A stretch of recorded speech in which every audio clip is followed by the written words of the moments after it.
آپ نے کہا جیسے مائک پر سمجھانے کے تعلق سے، تو یا مائک ہو یا سوشل میڈیا ہو، ویڈیو ہو، تو ہر طرح مطلب پھر بھی یہ احتیاط کرنی پڑے گی کہ سمجھانے کے جو یا نصیحت کے یا اصلاح کے جو اصول ہیں اس کو اسی طرح شرعی اجازات کے ساتھ ہی لے کر چلنا پڑے گا، کیونکہ آسان بڑا ہوتا ہے کہ آپ کسی کو ویڈیو کے ذریعے پیغام دے دیں یا واٹس ایپ کے ذریعے پیغام، بعد کا واٹس ایپ بھی لیک ہو جاتا ہے، یہ بھی ہو جاتا ہے، تو اس طرح کی چیزیں ہو جاتی، تو ان میں بھی کیا احتیاطی پہلو اور شرعی احکام کو سامنے رکھا جائے گا؟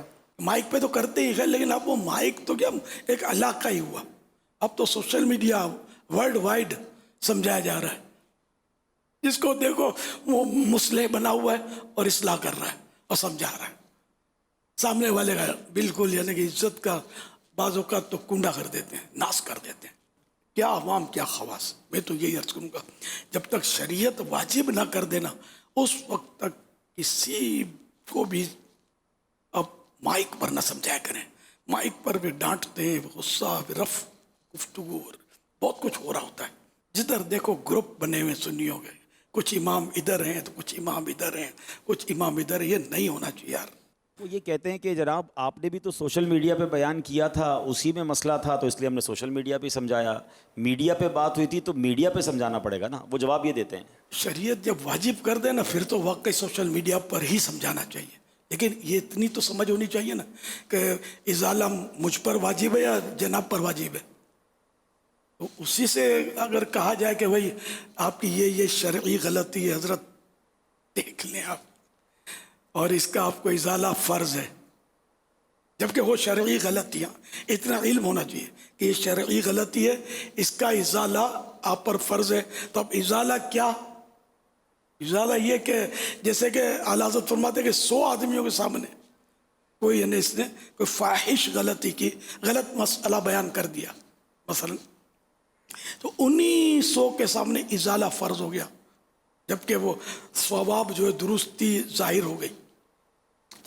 اب دوسرے 1000 کے سامنے بھی اگر کیا ازالہ تو وہ ازالہ نہیں ہے. ازالہ انہی 100 کے سامنے ہے، ان کو پتہ چلے کہ مسئلہ غلط ہو گیا تھا، درست یہ ہے.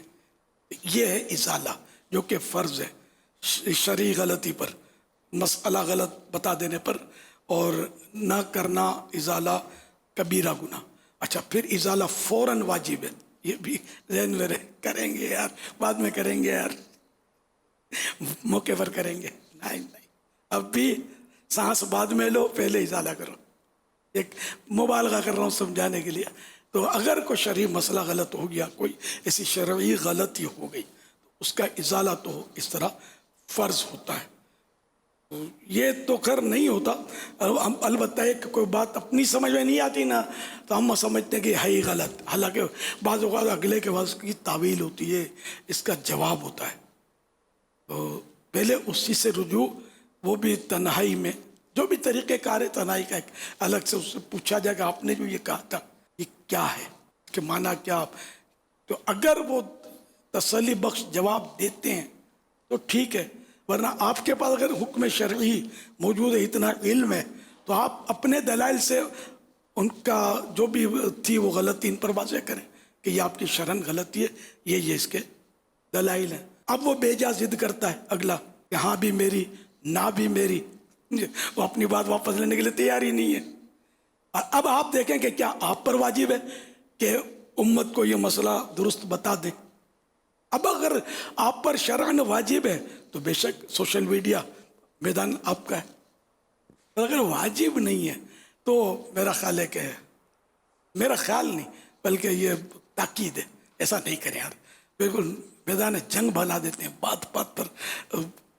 سوشل میڈیا ایسا مل گیا ہے کہ جس کو دیکھو جو سمجھ میں آئے نا، سمجھو کہ وہ بعضوں کو تو ایسا ہی ایسی باتیں لکھتے ہیں کہ جیسے اپنے نہیں، وہ ایک بندر نے اپنے کسی مالک، کسی کے پاس تھا وہ، تو اس نے دیکھا کہ وہ شیو بنائی، مالک نے پھر اس طرح رکھ دیا. بندر کا کام ہوتا ہے نقل کرنا. تو مالک آگے پیچھے ہوا تو بندر اترا، کہیں چھت وغیرہ پر چڑھا تھا، اٹھایا اس نے اس طرح اور وہ نقل کرنے لگا، ناک منہ سب چھیل کے رکھ دیا، خونا خون ہو گیا. تو تو یعنی یہ بھی تو طریقہ کار بھی تو نہیں آتا نا. تو ہمارا انداز یہی ہے, منہ چھیلنے والا انداز ہے. علمی انداز, ناصحانہ انداز, مصلحانہ انداز, حکیمانہ انداز, یہ کتابوں میں لکھے ہوئے ہیں. ادعو الی سبیل ربک بالحکمت والموعظۃ الحسنہ, ہے نا, یہ قرآن کریم میں لکھا ہوا. یقیناً ہمارا ایمان ایک ایک حرف پر لکھا ہوا. عملی جامہ کون پہنے گا؟ کون پہنا گا یہ بتائیے. اگر علماء بھی نہیں پہنائیں گے تو کیا ہم عوام سے امید رکھیں کہ یہ اس پر عمل کریں گے؟ ان کو بیچاروں یہ آیت بھی نہیں پتہ ہوتی. تو ہم لوگ جو اہل علم ہیں, جو اہل علم ہیں, میں ہم مائنس کر دیتے, میں تو عالم ہوئی نہیں سمجھے, جو بھی اہل علم ہیں. اب باقی یہ آیت پر عمل نہیں کریں گے, میرے طلباء کرام عمل نہیں کریں گے, مبلغین عمل نہیں کریں گے, جو لوگوں کو نیکی کی دعوت دینا چاہتے ہیں, جو لوگوں کی اصلاح کرنا چاہتے ہیں, وہ اگر اس آیت کو بھلا کر رکھ دیں گے اور منہ توڑ دوں گا, سر پھاڑ دوں گا, یہ اس طرح کوئی دین پھیلا ہے کبھی یار؟ یا غوث پاک نے اس طرح مطلب لوگوں کو قریب کیا تھا کہ امام اعظم ابو حنیفہ کے کروڑوں اربوں ماننے والے اس طرح ہو گئے تھے کیا؟ مارا ماری کرنے سے, توڑ پھوڑ مچانے سے ہی نہیں. اس نے اخلاق, غیر مسلم بھی قدموں میں آ کر ڈھیر ہو جاتے تھے نا. اب حالات جو بھی ہیں آپ کے سامنے ہیں, ہم نے یہ نہیں کرنا. تو آپ طلباء کرام ہیں, آپ علماء کرام ہیں, یا اس میں ایسے کہ علماء کرام ہیں, کچھ ایسے کہ جو مستقبل کے علماء کرام ہیں. آپ ورنہ امت کو سنبھال نہیں سکو گے. امت کو سنبھالنا ہے, اور امت کو آپ کردار سے سنبھال سکتے ہیں, اس سے اخلاق سے سنبھال سکتے ہیں. اڑا اڑی مارا ماری سے کبھی بھی دین نہیں پھیلا, نہ پھیلے گا. صلو علی الحبیب صلی اللہ علی محمد.